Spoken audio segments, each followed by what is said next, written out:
Negros, kumukulo ang tiyan. Wala silang makain, lutong tinitiis na lang. Mga pinanaw ng buhay dahil sa kagutuman.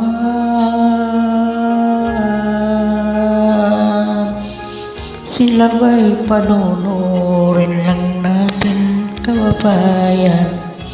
Pabayaan ba silang mga matay sa kagutuman?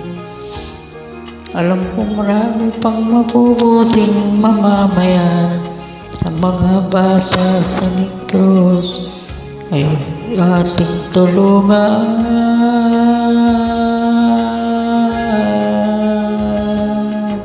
Silipin natin